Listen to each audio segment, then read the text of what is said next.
Bu hikayeye bir son lazımdı.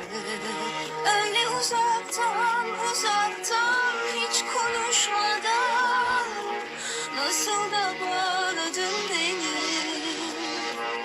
Hani bir geldin bir kayboldun, esrarlı mardun, aklıma sardım seni. Bomboş koca dünyanın dur hep dersine.